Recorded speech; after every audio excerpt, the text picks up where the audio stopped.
Prior to the start of the hearing, I would like to make the following announcement.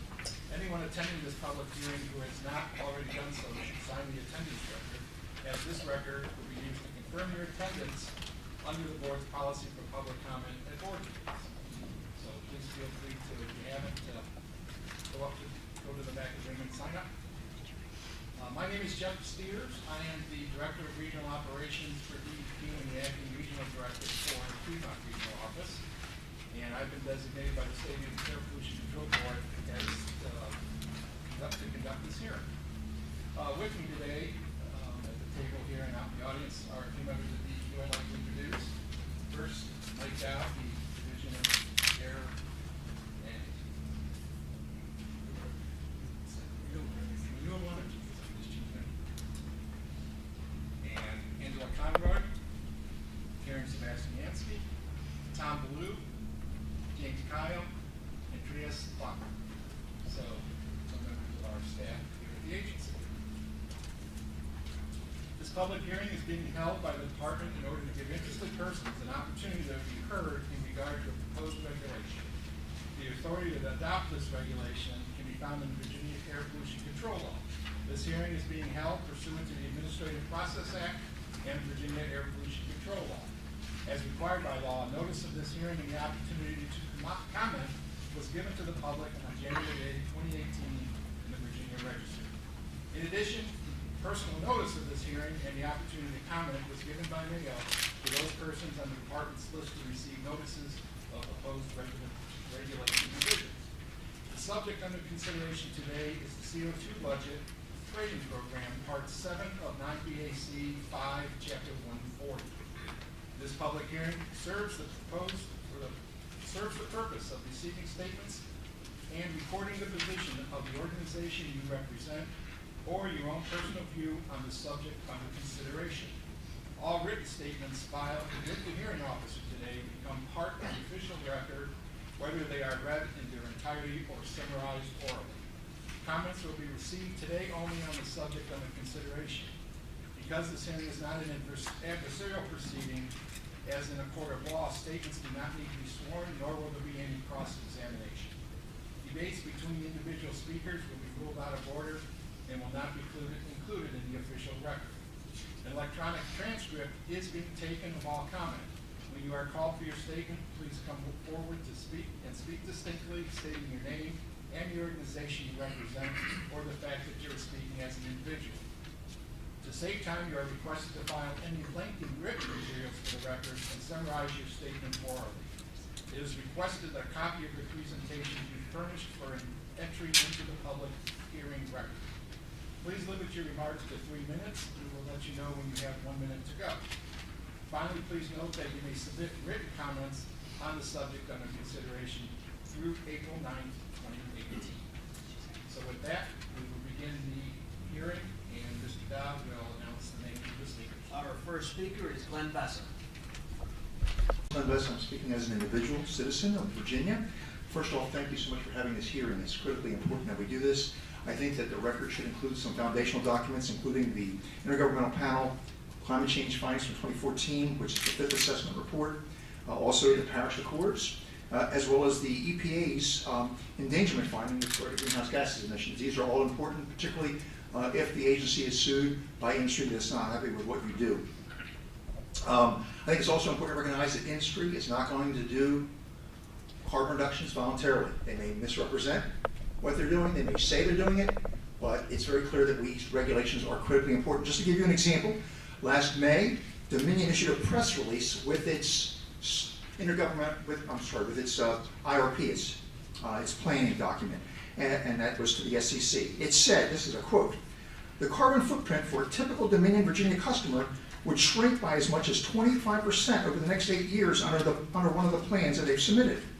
And additionally, the reductions already made by Dominion, the total carbon emissions to meet energy needs of the typical residential customer would fall by 46% between 2007 and 2027. That sounds pretty good. It's absolutely not true. In fact, as a result of intervention in the SEC proceedings and discovery, we found that in fact the carbon emissions that Dominion proposed for the next 25 years would actually increase from 5% on the low end to 35% on the high end. So it's very clear that industry is not going to do this voluntarily. They may misrepresent what they're doing, but these regulations are critically important if we're going to happen there. In that regard, I think it's going to, haven't had a chance to look at the underlying statute, but I'd be very interested in the enforcement provisions here, because I suspect that that it may be possible that you will need to take enforcement action against some industry representatives that do not follow accurate representation with regard to their CO2 emissions or fail to meet the requirements. Let me just say that I really appreciate the fact that the agency is moving forward with these regs. It's critically important. As the Intergovernmental Panel on Climate Change points out, we're experiencing far greater warming than was anticipated. The high-end range is what we're seeing more and more. The Paris Accord set a goal of a 2 degrees Celsius increase, set a limit of a 2 degrees Celsius and a goal of 1.5%. And what we're proposing to do today won't quite get us there, but it's a first step along the way. Thank you so much for taking this action, and it's critically important that we have binding regulations to get this done. Opportunity to provide comments today. My name is Farrah Klein, and I'm a manager of government affairs for the American Forest and Paper Association. I'm here on behalf of AFMPA and the American Wood Council. The organizations I represent do not recommend that the Commonwealth join RGGI because we believe it will raise electric power prices and consequently cause Virginia-based businesses to become less competitive. However, if the state does join RGGI, we urge DEQ to maintain the exemption for industrial boilers and ensure that biogenic carbon dioxide emissions are recognized as carbon neutral. Paper and wood products mills rely on residuals from the manufacturing process for steam and power for their operations, or to sell electricity onto the grid. Regulating utilities as proposed in the regulation would set an adverse precedent and potentially call into question the status of emissions from paper and wood products facilities. As you know, the proposed regulation is generally intended to reduce greenhouse gas emissions from fossil fuel fired utilities.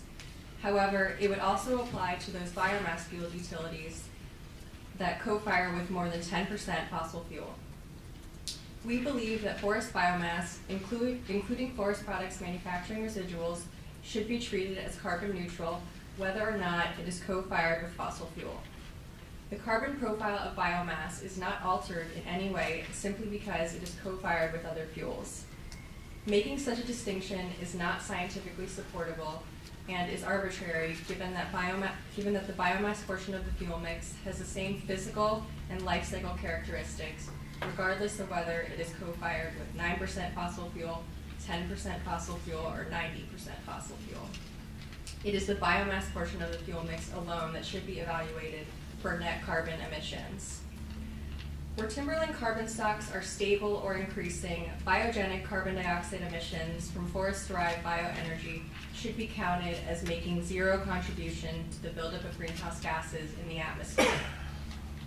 Through the natural carbon cycle, growing forests sequester carbon as trees continually are replanted and grow through their life cycles, even as some trees are being harvested.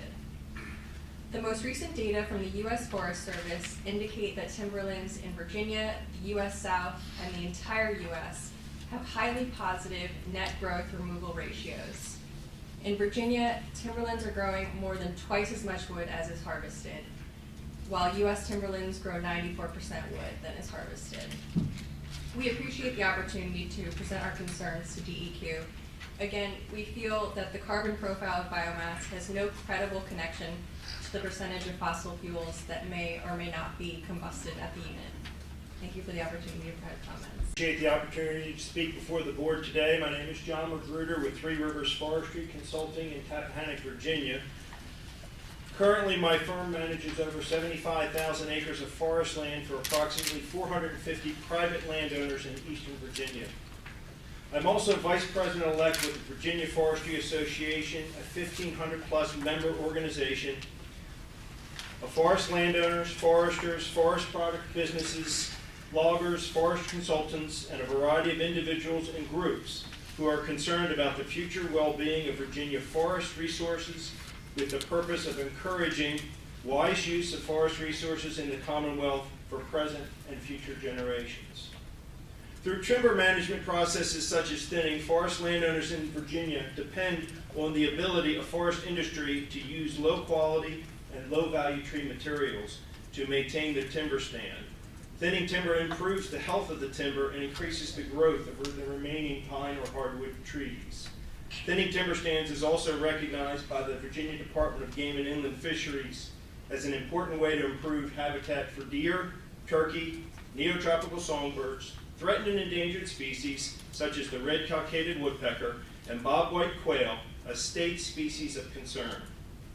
The woody material derived from the thinning processes, such as whole tree chips or biofuel chips from the tops and limbs of trees during a timber harvesting operation, are often used in boilers to produce steam and energy to power the forest products industry.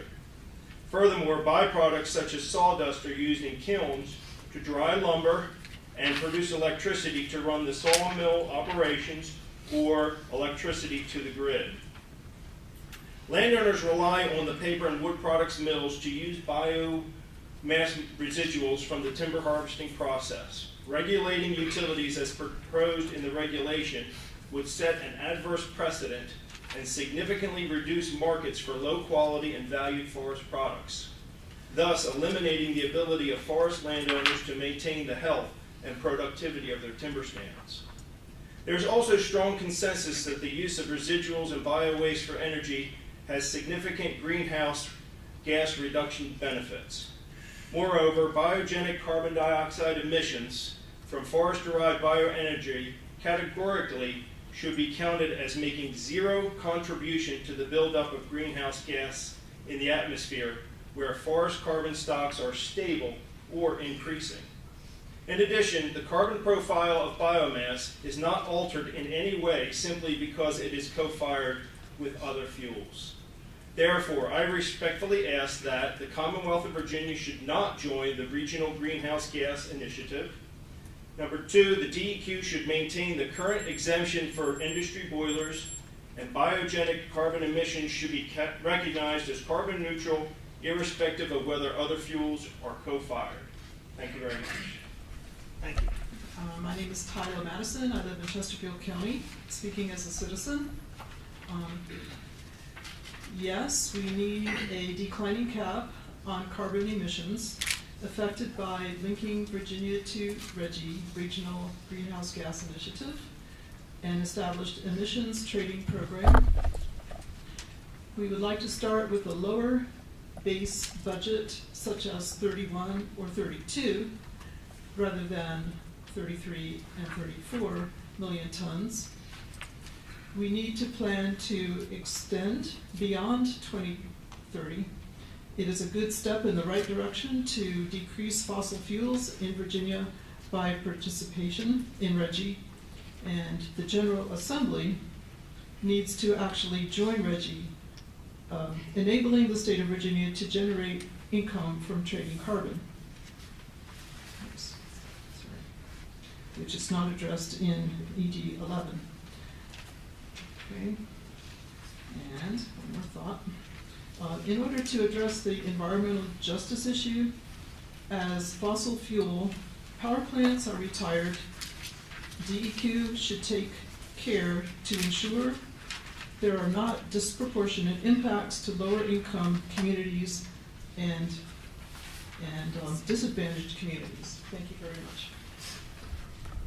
Opportunity to speak to you this afternoon. My name is Susan Seward, and I'm speaking on behalf of the Virginia Forest Products Association.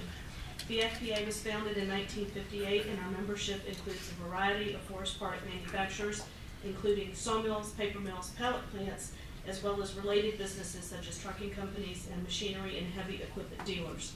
We are very proud to represent an industry that, according to the latest Weldon Cooper Center study, contributes over $20 billion a year to Virginia's economy. Thank you for this opportunity to provide a few brief comments. We will be following up with more extensive written comments. Primarily, we are concerned about the way that biomass is treated under the draft regulations. In particular, the regulations do not treat biomass as carbon neutral when it is co-fired with a fossil fuel source. This is not an approach that is supported by science, nor is it consistent with the RGGI model rule. The carbon profile of biomass is not altered in any way simply because it is co-fired with other fuels. The RGGI model rule provides for states to exempt biogenic emissions, and other states provide formulas for subtracting these emissions from co-fired boilers. We believe Virginia should follow this model. Not doing so would set a dangerous precedent that could negatively impact our forestry and forest products community, which comprises the state's third largest economic sector. Finally, we believe that the exemption for on-site industrial generation should remain in the final rule, as these regulations are designed to address utility electrical generation only. Thank you for your time. Thank you for the opportunity to comment. My name is Alexandra Rekis. I'm with the Alliance for Industrial Efficiency. We are a diverse coalition headquartered in Arlington, Virginia, that includes representatives from the business, labor, academic, contractor community, and we're committed to enhancing manufacturing competitiveness and reducing emissions through industrial energy efficiency, particularly through the use of combined heat and power and waste heat to power. We commend DEQ for developing this regulation, for recognizing the most economically efficient means for reducing CO2 emissions in Virginia, which is incenting energy efficiency. And finally, we commend DEQ for granting certain industrial CHP units an exemption from the regulations. A little about CHP. CHP systems produce heat and electricity from a single fuel source instead of generating power and letting the waste heat escape. And CHP systems harness the thermal energy for heating and cooling and other applications. They have resiliency and reliability benefits and can continue to function in the event of a grid disruption. I offer 3 recommendations to make the regulation even stronger. Our first recommendation is regarding the industrial exemption for CHP projects. While the exemption establishes a positive policy direction for CHP, unfortunately, it is explicitly limited to units that are owned by the host facility, and in fact is fairly common for CHP systems to be financed by third-party owners. Many industrial end users turn to third parties to own and operate their CHP systems. Therefore, the industrial company can focus on executing its core business, while the third party owns, operates, maintains the facility. But yet the emissions reductions benefits of a CHP system still exist, so we recommend that the ownership language is removed. Our second recommendation is that a thermal use exemption be added to the rule. The proposed regulation requires that CHP units that don't qualify for the exemption, they must purchase carbon emission allowances for all emissions, including those associated with useful thermal energy, such as processed steam or hot water. But in the absence of a CHP system, the host would be getting their thermal energy from less efficient conventional methods, which are not subject to the regulations. So as a result, this regulation as written may be providing somewhat of a disincentive for CHP. So we recommend that the emissions associated with thermal energy should be deducted from a qualifying unit's total emissions allowances.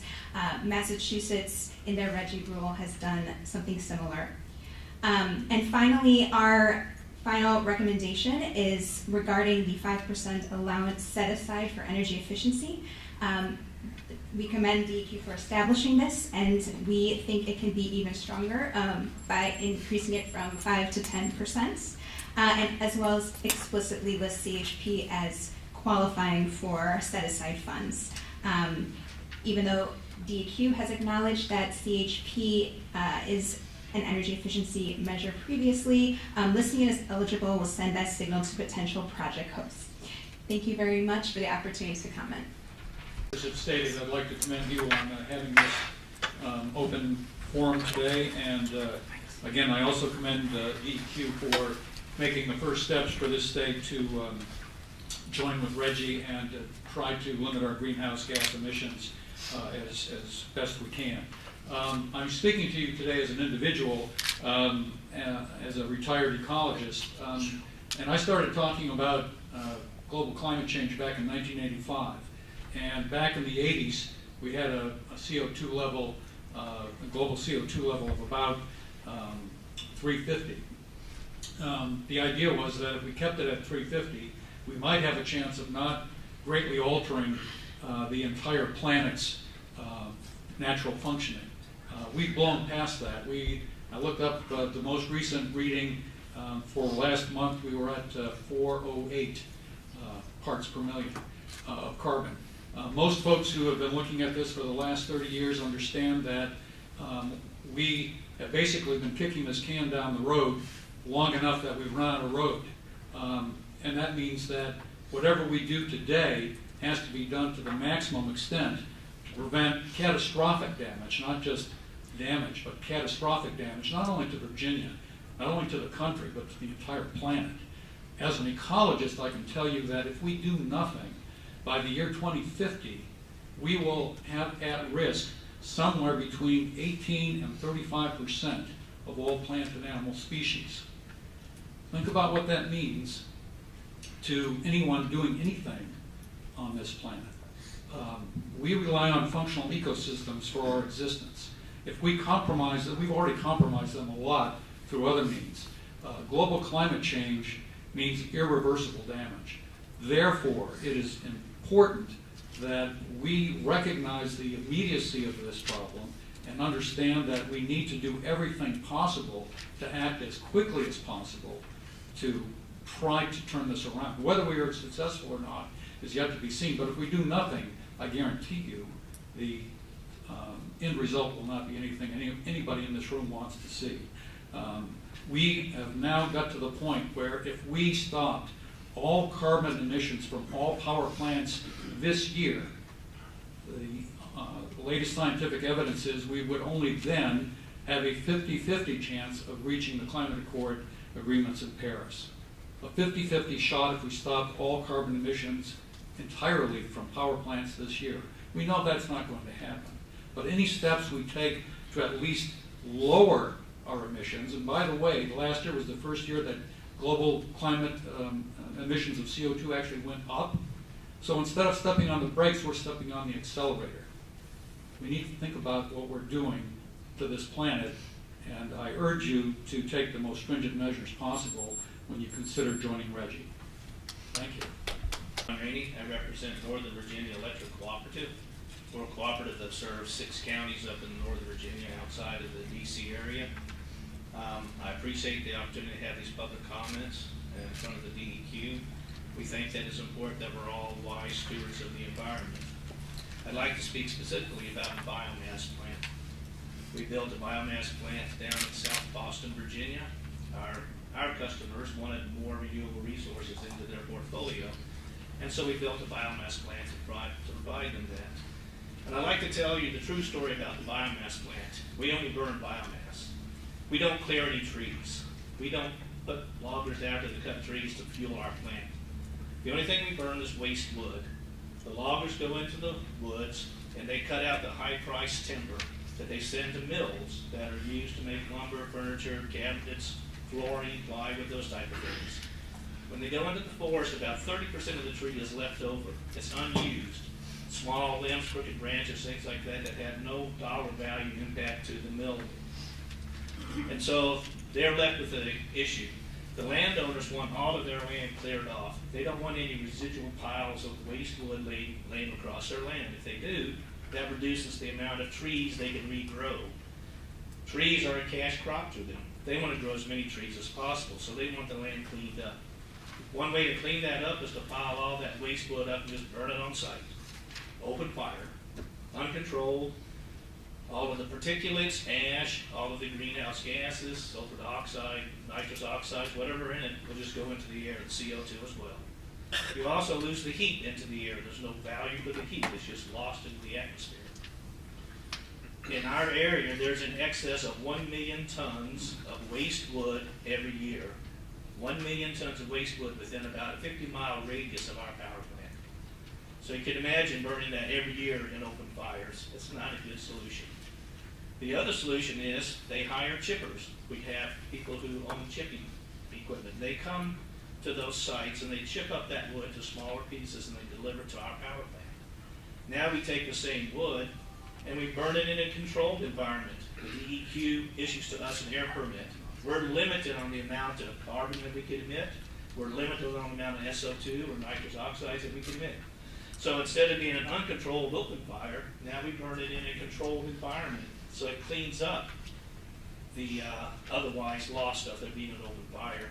Secondly, we capture the heat. We take the heat that would otherwise be lost into the atmosphere and we turn it into electricity. By using that captured heat then, it reduces the amount of fossil fire electricity that you need from the market or any other fuel source electricity you need from the market. So this is kind of a winning case for the biomass. We're cleaning up the open fires, we're reducing the amount of need for the other products by making that electricity. And lastly, the fly ash that we generate is used by our farmers to increase the yield on their lands. The fly ash is a very good soil amendment to the farmers, and they've seen increased growth on their lands by the application of fly ash that we produce. Thank you very much. Harding with the Virginia Agribusiness Council. Thank you for letting me speak today. Within the Virginia Agribusiness Council's policy on state issues, we support the carbon neutrality of biomass. We also support the recognition of carbon neutrality for the greenhouse gas emissions from biomass. We would be opposed to any language that would treat biomass as not carbon neutral. Thank you. Thank you for this opportunity to speak. I am speaking as a concerned parent and a resident, of course, of the state of Virginia. And it is very concerning to me to have industries that are unregulated and the effects that it has on our citizens. Having a son that is disabled from asthma and another daughter who contracted the disease at 9, I got very concerned about our environment and what we need to do in order to protect it. So I'm here in support of the DEQ reducing the tonnage to under 33 if possible, and to allow the auctioning of carbon through the DEQ. And I'm also in support of any other regulations that is conducive to having a clean environment and our corporations being regulated to prevent pollution that our residents will have to suffer from. Thank you. Good afternoon. My name is Anton Richardson. I'm coming here speaking as an individual.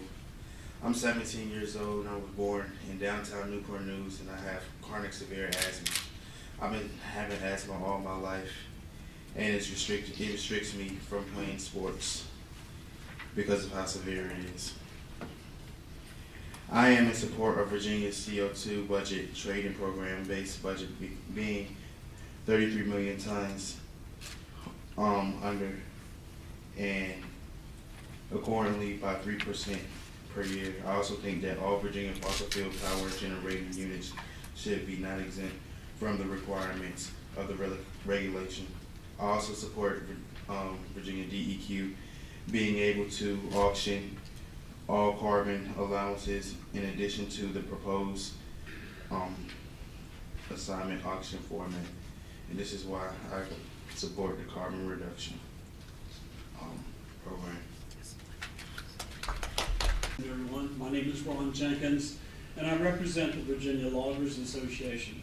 This is a nonprofit association, and the members consist of primarily logging businesses, but as well as mills and other supporting businesses involved in forestry.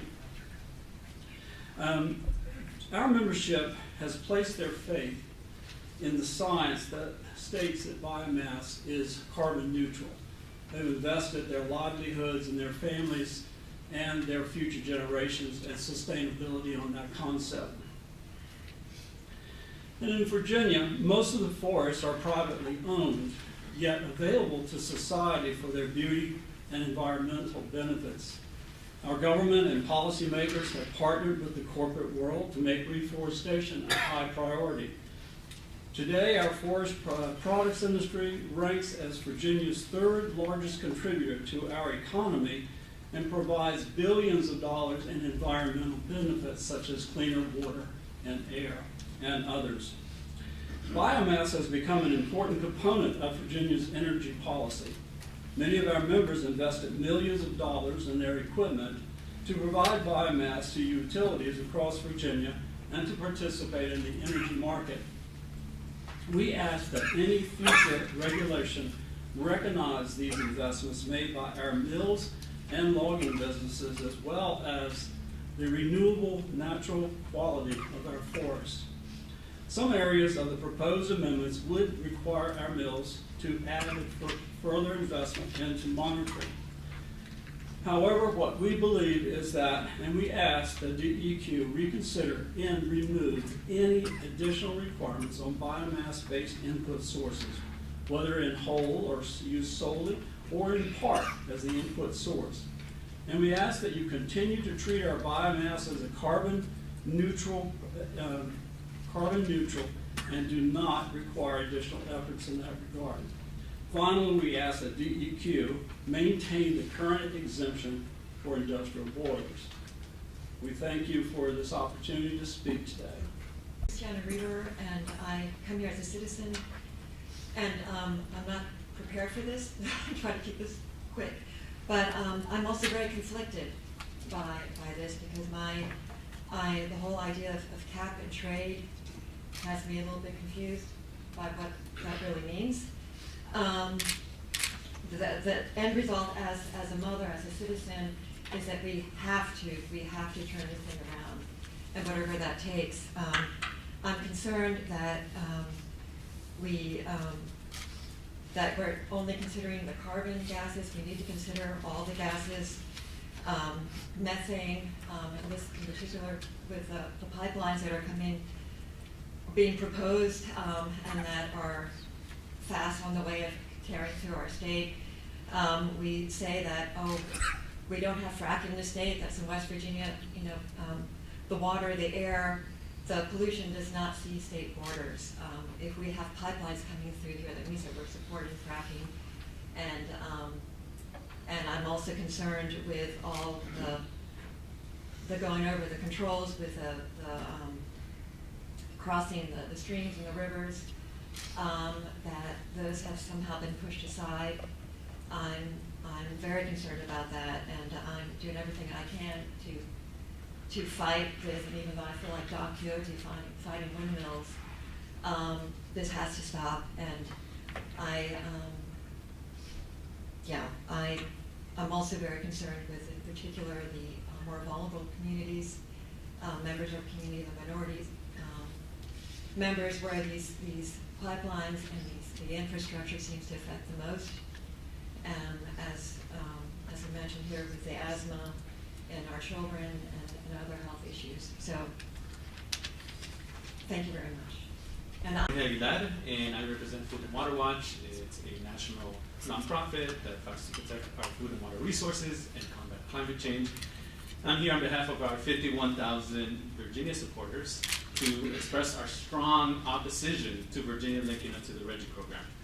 Our organization has analyzed the RGGIs in the Northeast and found it deeply flawed and a step backward in our fight against climate change.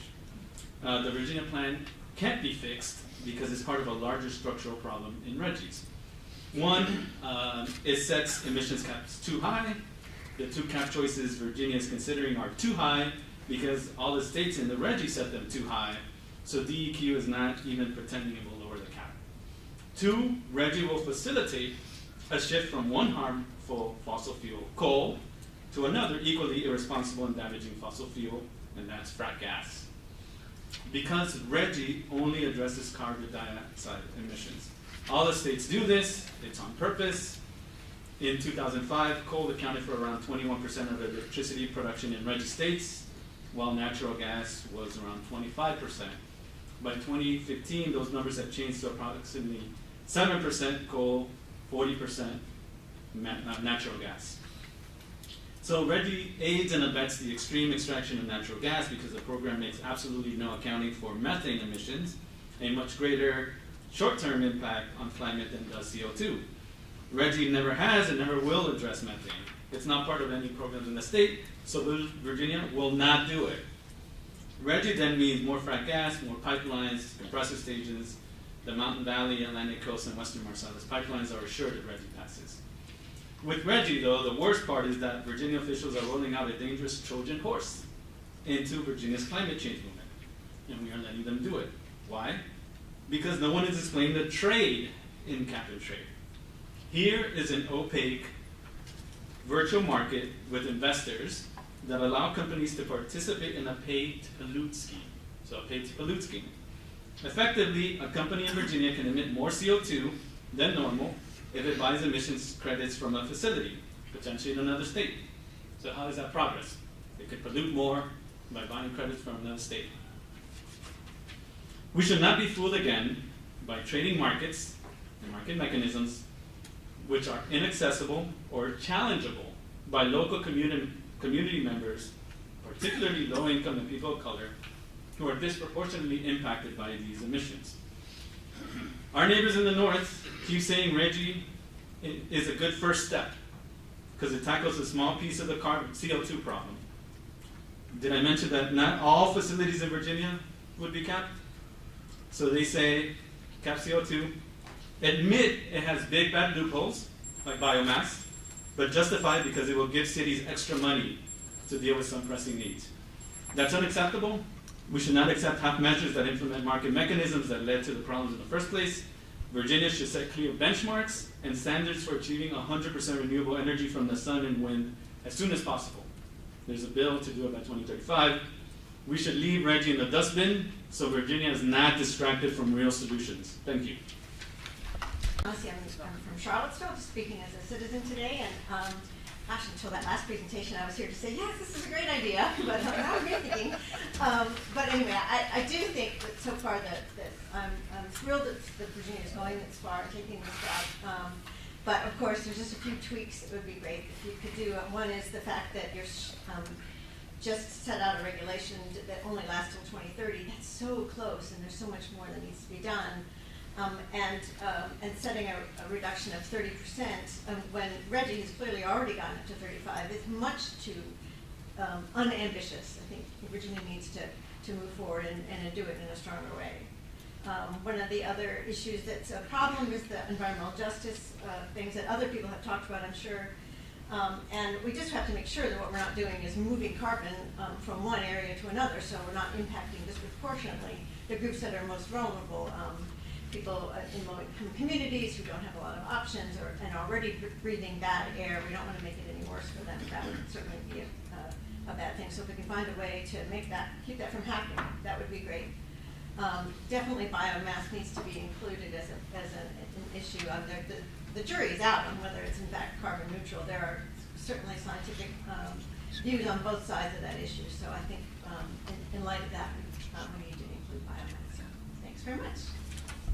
Thank you for the opportunity to testify today. My name is Charlie Jiang, and I'm speaking today on behalf of the Environmental Defense Fund and our 55,000 members across Virginia. EDF strongly supports regulations to limit carbon pollution from Virginia's power sector. An overwhelming majority of Virginians agree, 87% at least support Virginia continuing to reduce carbon emissions from power plants.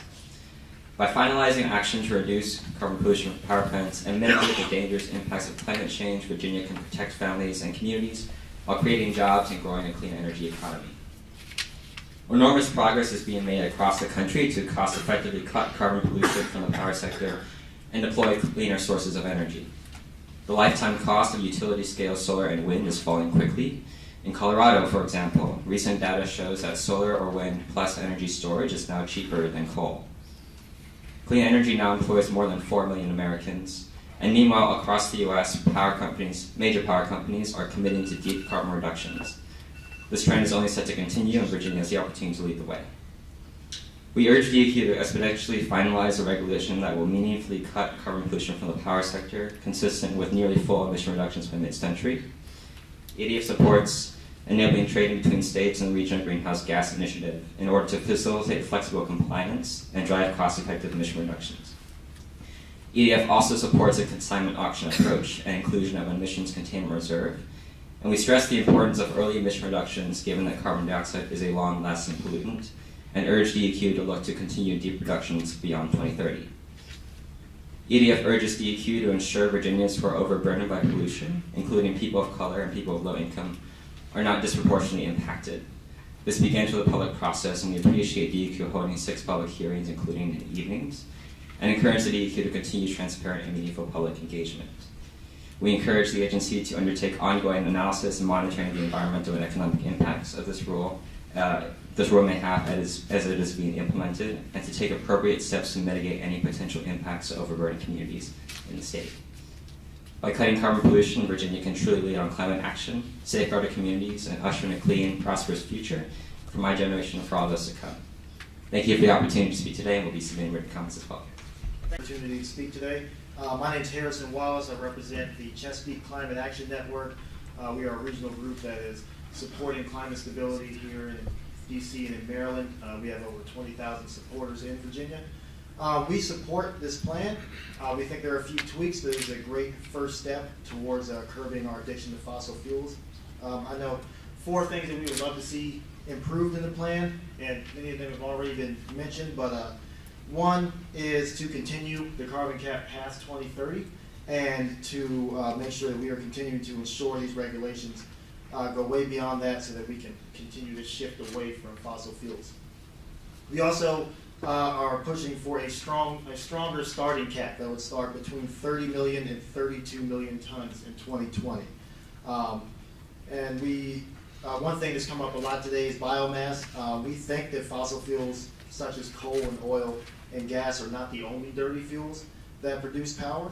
And we believe that, and it has been proven through science, that another significant source of power in a carbon polluter is biomass. Right now, this contains a woody biomass loophole. It exempts Dominion's energy for woody biomass plants from the carbon regulations, and granting these is a significant giveaway to Dominion and other people who use those fuels. So we oppose the biomass loophole, and would like to see that out of the final plan. And last but certainly not least, is that low-income families and communities of color will be disproportionately affected by climate change and its effects. And we think that there should be monitoring initiatives put into this plan to make sure that we are looking at how this plan affects those communities in their air and the climate fuels that are burned near them. We believe that if there are ways to see where that happens, then we will be able to address it, and that the DEQ will have that authority. So we would love to see that in the final plan, and also monitoring that will make sure that we are not polluting any other communities near those plants that are sometimes called hotspots. We want to make sure that if you live near a power plant, you are not seeing even more dangerous carbon fuels being burned by your house. With those, we think this would be a great plan, and a plan that will move Virginia into being a trailblazer for the South, and we commend the DEQ, former Governor McCullough, and Governor Northam for what they're doing with this. Thank you. Good afternoon. Thank you for the opportunity to speak today. My name is Kendall Crawford, and I am the Director of Virginia Interfaith Power and Light. We are an organization with over 4,000 supporters across the state, and we work with people of all faiths to ensure healthy communities and environmental justice through education and advocacy. I am testifying on behalf of both myself and Virginia Interfaith Power and Light in support of the proposed standard and linking to Reggie. I grew up in Hampton Roads. My family has experienced firsthand the impacts of sea level rise and land subsidence. When my mother first moved into her home 26 years ago, she had no idea that the backyard would become a flood zone. Residents of coastal neighborhoods are seeing increasing flooding of homes and streets. My family has a small real estate and property management business located in Hampton. My mother and grandfather are increasingly worried as insurance prices are rising and some companies are refusing to cover what is more and more moving from the realm of unlikely to an almost certainty. Rising sea levels and increase in extreme weather are leading to record-breaking hurricanes such as Irma, Harvey, and Maria. Storms like these have great potential to threaten communities in our beloved Commonwealth. Hampton Roads has the highest rate of sea level rise on the East Coast and is second to New Orleans nationally. In the next 20 to 50 years, Virginia's oceans are expected to rise another 1.5 feet, and experts have been clear that low-lying and low-income communities are the most vulnerable. As a person of faith, I believe that we have a moral responsibility to embrace clean and renewable energy so that Virginia can mitigate the negative impacts of burning fossil fuels and adapt to climate disruption. I hope that we will live up to this responsibility before it is too late. Our Virginia faith communities applaud Governor Northam and the Department of Environmental Quality for taking a step through this proposed standard to limit carbon pollution from power plants throughout the state. Our nation's current climate progress rests with states and localities, and we're particularly grateful that Governor Northam understands the need to act now. That said, it is critical that we recognize the effects of carbon pollution, especially on Virginia's most vulnerable populations. We hope that the DEQ uses its authority to ensure that this new standard will reduce Virginia's pollution as quickly as possible by capping carbon pollution at less than 32 million tons a year starting in 2020. We'll cover biomass. We'll make a commitment to long-term and ongoing annual carbon pollution reductions extending beyond 2030. We hope that this standard will ensure that there are emissions reductions in already marginalized communities and that there is a mechanism to reduce greenhouse gas co-pollutant emissions by facilities located in or near environmentally disenfranchised neighborhoods. It should include a mechanism that ensures community residents and community groups have the ability to challenge allowance trades and auction purchases that they reasonably believe have the potential to detrimentally impact their air quality. And it should also make sure that information is easily accessible to the public, such as the number of allowances being bought through the auction and the facility of their intended use. When we care for creation, we care for each other. It is a moral obligation to speak out for climate justice, and we implore the DEQ to take further action addressing methane, natural gas, and fossil fuel infrastructure as we urgently need to transition to a just and renewable energy economy through both mitigation and adaptation. Thank you. My name is Keith Martin with the Virginia Chamber of Commerce. I appreciate the opportunity to speak today. Over the course of last year, the Virginia Chamber met with over 6,000 business and civic leaders from around the state. We had 23 town hall meetings. And one of the things we did was come up with a strategic business plan for the Commonwealth to improve our economic competitiveness. In regards with the environment and energy, one of the things we found from the business community is that the business community supports being a good environmental stewards and also recognize the importance of affordable, reliable energy for our economic competitiveness. Business climate rankings like Forbes and CNBC factor energy and utility costs into their cost of doing business index, which can influence our overall business positioning and rankings throughout the Commonwealth and throughout the nation. We believe formable energy costs are an important input Virginia must maintain to remain economically competitive. By joining RGGI or initiating a cap and trade program, we are concerned that energy costs for not only employers but residents as well will rise significantly. According to a recent Cato study, the RGGI program creates higher electric bills and shifts jobs to non-RGGI states. According to the U.S. Chamber's Global Energy Institute, the average electric rate of the non-RGGI states is 41% higher than the national average. By contrast, rates in Virginia are 11% cheaper than the national average. While the Chamber and the business community supports being good environmental stewards, we don't support them joining RGGI, and we'll be submitting further details in a letter in the next couple of weeks. Thank you. My name is Elizabeth Stevens, and I'm a lifelong Virginian currently living in Orange County, Virginia. I speak today as a person of faith and in support of the strongest possible standard to cut emissions from Virginia's power plants. I have seen fellow people of faith and congregations of all religious traditions work together on energy and climate issues across the state. These communities are taking action themselves to reduce their energy usage in their buildings and homes, to use their energy dollars to support wind energy generation, form community solar co-ops, or finance solar panels on their roofs. But the actions of these religious and faith communities alone are not enough. Power plants are responsible for about 31% of carbon pollution in Virginia, and it's undoing the actions of these justice-seeking faith communities. Virginia must embrace clean and renewable energy, and it must do so rapidly in a way that is just. For too long, our energy production has been produced at the expense of the health of low-income families and communities of color. Instead, the final standard should ensure emissions reductions in these impacted communities and include a method for them to challenge allowance trades and auction purchases that they reasonably believe have the potential to impact their air quality. I also request that the DEQ use its authority to adopt and implement a final standard that reduces Virginia's pollution as rapidly as possible by capping at 32 million tons a year or less starting in 2020.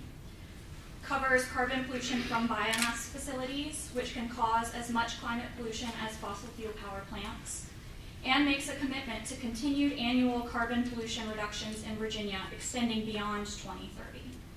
This is a chance for the Commonwealth to begin ushering in a clean, just, and sustainable energy future for all. Thank you for the opportunity to comment. My name is Darrell Downing. I live in Chesterfield. I would like to thank very much DEQ for this opportunity. After 24 years of military service, I retired. However, I feel I continue to serve. I serve by volunteering with environmental organizations, and I immerse myself in topics such as this. So I would like to encourage DEQ to put the strongest controls in place for the power plants in Virginia. And many have spoken on this subject. We have the idea in the military, lead, follow, or get the heck out of the way. I'm very appreciative that Virginia is leading. I agree with many of the previous speakers that this is a start. It's not the final solution with regards to cutting CO2 emissions for Virginia's power plants, but it is a start, and I think it's a long overdue, and I strongly support Virginia joining RGGI and reducing its CO2 emissions. Hello, my name is Max Broad. I'm with the National Wildlife Federation, and we have over 51 affiliates across the United States, as well as over 6 million members and supporters. And one of our affiliates who we're here with is the Virginia Conservation Network right here in Virginia, which is representing over 120 partners across the Commonwealth that helps unite the conservation community to speak with one coordinated voice. We're here today to express enthusiastic support for Virginia's efforts to regulate carbon and reduce greenhouse gas pollution. This is a fantastic step forward. We recognize how thorough the Department of Environmental Quality has been in incorporating stakeholder voices. We really appreciate that. One specific area where we see Virginia being able to demonstrate leadership is with biomass. The National Wildlife Federation and Virginia Conservation Network have a history of being advocates for a balanced approach to sustainable, low-carbon bioenergy. As important context, I want to point out the wildlife perspective of that. One of the things that makes Virginia particularly majestic is that it was recognized as being part of a global biodiversity hotspot, the North American coastal plain, which harbors important wildlife like the red-cockaded woodpecker, the threatened bog turtle, and the three-lined salamander. We see two ways that Virginia can implement a policy that shepherds good biomass practices. One, provide protections for habitat. Areas of high conservation value should be off limits for biomass harvest unless it is part of a third-party verified ecosystem restoration plan. And the state should reinforce the provision in the Renewable Portfolio Standard that caps biomass at 1.5 million tons per year if it's from, quote, green wood chips, bark, sawdust, a tree, or any portion of a tree which is used or can be used for lumber and pulp manufacturing, end quote. This cap will help address the land conversion issues associated with markets for low-grade wood that are incentivizing landowners to harvest native forests and convert to plantations. This is a significant downstep in habitat quality. The Southeast has already seen significant pressure from the European wood pellet trade, and this industry is projected to increase. Secondly, assure that biomass used reduces carbon emissions in a time frame that is relevant to the climate. We ask Virginia to reject the notion that biomass be counted as carbon neutral. If a tree is harvested and combusted to create energy, its emissions must be offset by new forest growth in order for it to benefit the climate. However, in many cases, the time frame for new growth is too long to prevent the worst impacts of climate change. We commissioned a study of this issue and found that forest biomass in the southeast takes roughly 35 to 50 years before it shows a benefit over coal. Waiting decades for the benefits is simply too long to mitigate the worst impacts of climate change. Virginia can set an example for other states in the carbon market. Please adopt provisions that account for biodiversity and climate. Thank you. My name is Jenny Moody, and I'm representing myself as a concerned citizen, but I am a citizen with some specialized training. For 30 years, I was engaged in research tracing anthropogenic chemical signatures in the atmosphere, using observations of precipitation, aerosols, and atmospheric gases like ozone to study how pollutants are transported from source regions to more distant parts of the globe. In fact, I would like to thank DEQ for funding part of my postdoctoral research. Back in 1986, working at the University of Virginia, I evaluated the origins of sulfur and nitrogen in Charlottesville precipitation using meteorological wind data and atmospheric transport models. And I was able to establish that higher concentrations of sulfate were associated with transport from Ohio Valley larger emitting coal facilities. I'm proud to think that this work, along with the work I did on my PhD using precipitation data from the Utility Acid Precipitation Program funded by the Electric Power Research Institute, may have contributed in some small but tangible way to the successful cap-and-trade program instituted by a congressional amendment to the Clean Air Act under George Bush, the first administration, that reduced precipitation acidity by reducing atmospheric sulfates. Research published with colleagues at the University of Virginia just a few years ago illustrates that sulfate concentrations dropped substantially, as much as 85% from 1980 to 2009, measuring sulfate concentrations in precipitation and aerosols downwind of North America. This is simply to say cap and trade works. We can lower emissions and their environmental impact. I'm here to support the DEQ in the position of being the first southern state to formulate a program to encourage the reduction of carbon dioxide emissions. Again, when I go back to my years as a student at the University of Michigan in the late 1970s, professors in thermodynamics and atmospheric radiation classes were expressing a great concern about what would happen if we saw a doubling of atmospheric CO2 as a result of anthropogenic activities. Since 1978, we have seen 70 parts per million concentration increase from 335 to 405 parts per million average CO2 concentration. The proposed program to cap emissions in Virginia is a positive step toward drawdown, an initial step, but I'm not far enough. The goal of reducing the atmospheric concentration of carbon dioxide. However, it's worth pointing out that because the concentration of atmospheric methane has also been increasing, and methane contributes significantly to the aggregate greenhouse gas index, transitioning to energy sources that result in higher fugitive methane emissions are less desirable than transitioning to zero carbon energy sources. Despite the concern regarding methane, I am speaking in support of the proposed concept of a statewide decline cap on greenhouse gas emissions from 2020 to 2030. That an executive order requested that the state establish abatement mechanisms providing for a corresponding level of stringency to limit carbon dioxide emissions imposed in other states with such limits. As written, the regulation will begin in 2020 and then decline 3% per year to 2030. Capping CO2 from Virginia fossil fuel-fired electric generating facilities should allow for the pursuit of multiple pathways to attain lower emissions. A carbon trading market that creates incentives for energy efficiency and increased development of zero-emission renewable energy sources like onshore and offshore wind, as well as residential and grid-scale solar production, would be a positive step forward. However, setting the 2020 baseline emission cap below 33 megatons should be explored. It's important that emission models reflect the impact of proposed fossil fuel facility retirements and account for proposed renewable projects or energy efficiency gains that will be realized on and before the program outset in 2020. These considerations might lead to a more stringent, fair, and effective baseline emission cap at the outset. Virginia's participation in RGGI, along with the potential reentry of New Jersey into the program, means that 20% of the United States could be creating incentives for lower carbon dioxide emissions. I'm pleased that Virginia will be part of the group creating this positive change.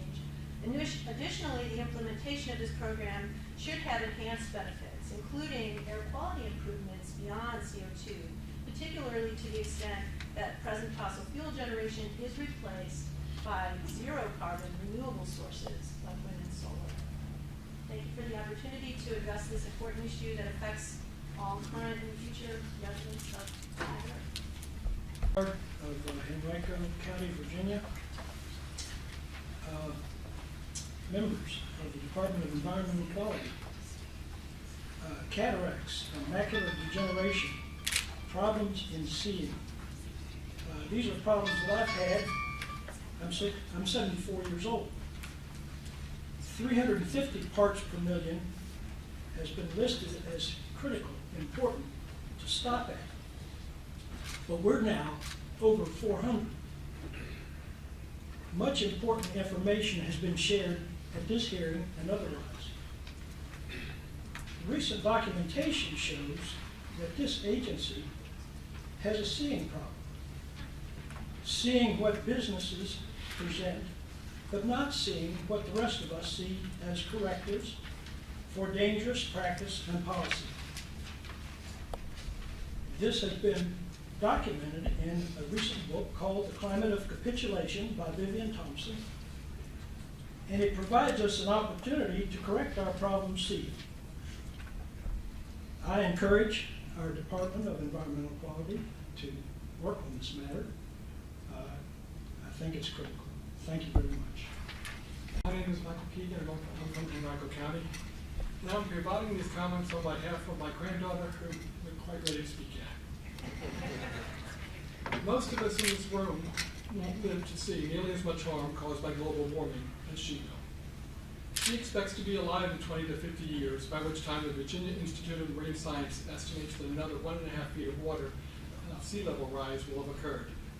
She hopes to live until 2100, when the world is on pace to be 4 degrees warmer than 2018.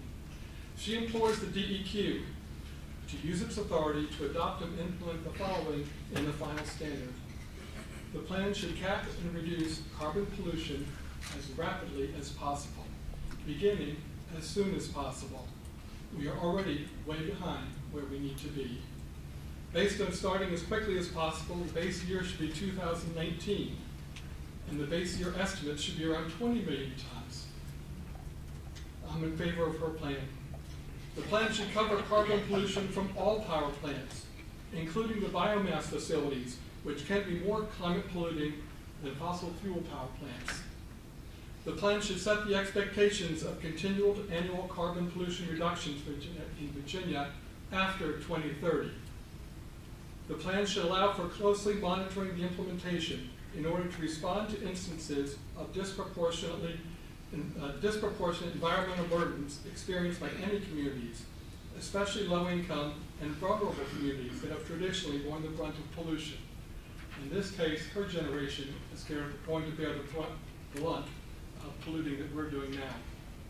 While some may wish to water down the DEQ proposal, my granddaughter's generation will be in absolute disbelief that we took so long to start protecting this world from a disaster that we knew very well was coming, and that scientists repeatedly warned us about.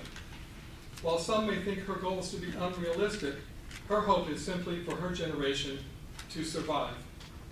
For her, the question is not whether global warming is going to disrupt lifestyles, businesses, and incomes. It will. For her, the question is whether we will start implementing meaningful changes soon enough so that she and her generation will have a livable world to live in. Thank you. I'm here on behalf of children who are diagnosed at a young age with asthma. My husband and I moved here from Maryland a couple of years ago, and about 28 years ago we moved to Maryland, and our son was 7 years old, came to us one night and said, "I can't breathe." So of course we rushed him to the emergency room, and he was diagnosed with asthma at the age of 7, which, as you know, is not the normal age for people to come down with asthma. It's not a childhood illness. And I just wanted to mention that that's something that, can happen, and maybe it does happen in Virginia, I don't know. It does happen in Maryland, near Baltimore. It's a serious problem. So that was all I wanted to say. Thank you. And a resident of Richmond for the last 40 years. I have no prepared remarks, so I'll make this short. I believe in building the hell out of power plants. This is a power plant. In the little dinky state to the north of us, there are over 33 facilities of 1 megawatt or larger like this. The state to the south has over 200. We have less than 10 in Virginia. This is a power plant, an individual power plant, and it's also fueling the two vehicles that you see in the picture. And vehicle transportation is the largest carbon source in Virginia. Transportation is larger than power production. We have work to do, folks. Let's get to work. Thought I couldn't miss the opportunity.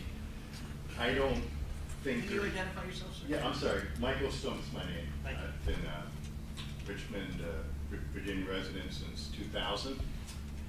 And I didn't expect to speak today, but I personally, I'm all in favor of declining the carbon as much as possible. And I really get irritated when I see people trying to compete with billions of dollars from the fossil fuel industry. It really seems like an unfair match. And I mean, I'm taking time off of work to be here today, and I can't do this all the time. I'm happy to be here today. I'm honored to be here today.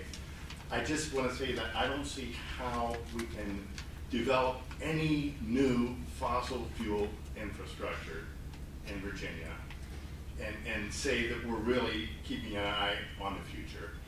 And that goes for the frack gas pipeline that's going through and is now being appealed I think it's the fourth court in Richmond, Virginia on Friday. They're appealing that and they're trying to get that stopped.